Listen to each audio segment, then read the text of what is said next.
दोस्तों, आज का जो हमारा टॉपिक है वो है कैप्सूल्स, जो बी फार्मा के स्टूडेंट के लिए मोस्ट इम्पोर्टेंट क्वेश्चन भी है, और फार्मेसी में ये ज़रूर आता भी है।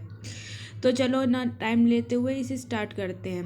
हमारा एक कैप्सूल होता है जिसमें एक हेड होती है और एक बॉडी होती है। इसे ऊपर वाला जो हिस्सा होता है उसे कैप बोला जाता है और नीचे वाले हिस्से को बॉडी बोला जाता है। अब इसकी डेफिनेशन पढ़ लेते हैं। डेफिनेशन क्या होती है? Capsule are solid dosage form in which drug substance is enclosed within hard or soft soluble shell. The shells are generally formed from gelatin. ठीक है, इसका मतलब क्या है? जो कैप्सूल होती है हमारी सॉलिड डोजेस फॉर्म होती है, जैसे हमारी tablet capsule solid doses form होती है।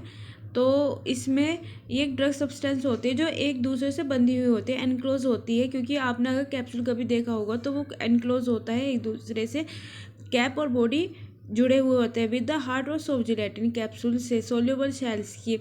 The shells are generally formed of from gelatin. Gelatin एक शब्द जो होता है जो कैप्सूल जिससे बनते हैं।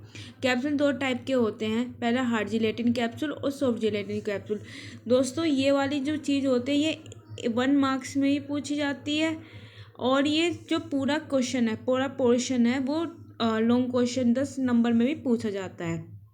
आइए इसके कुछ हम एडवांटेजेस पढ़ लेते हैं जो कैप्सूल्स के लिए बहुत ज़्यादा यूज़फुल है।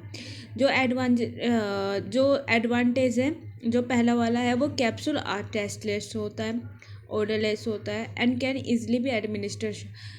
इसका मतलब ये होता है जो हमारा जो कैप्सूल होता है वो, क्योंकि उसके अंदर पाउडर अंदर की तरफ भरा हुआ होता है, तो हमें खाने में इतना वो टेस्टलेस ही लगेगा, ऑर्डरलेस, उसमें कोई ऐसी स्मेल नहीं आती है। और इसे हम आराम से पानी से स्वेल अप कर लेते हैं, ईजिली इनहेल कर लेते हैं। ठीक है, combination of powder we can use. इसका जो कॉम्बिनेशन होता है पाउडर से बना होता है उसे हम यूज़ भी कर लेते हैं।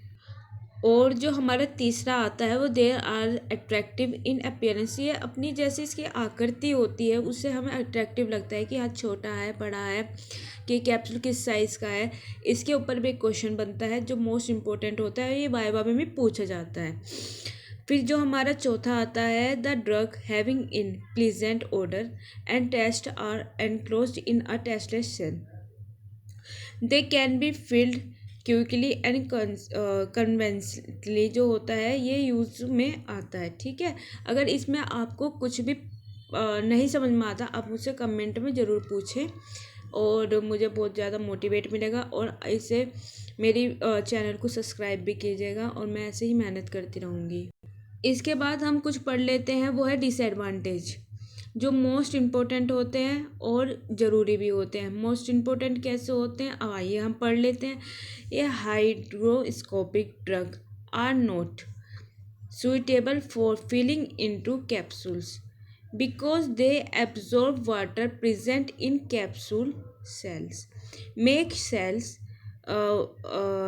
very brittle and ultimately lead to crumble into pieces. इसका मतलब क्या हो? हाइग्रोस्कोपिक क्या होता है? जो पानी को एब्जॉर्ब करता है। Drug are not suitable for filling into capsule. जो हाइग्रोस्कोपिक जो पानी को सोख लेता है वो कैप्सूल में हम पाउडर फिल नहीं कर सकते, क्योंकि ये एब्जॉर्ब करेगा वाटर को, जिससे कैप्सूल की सेल्स जो होती है, सेल होती है, वो ख़राब हो जाती है और वो दिखने में बहुत भद्दी सी दिखती है और वो बेकार और पीसेस में टूट जाती है। इसका मतलब ये इसका कि डिसएडवांटेज ये होता है।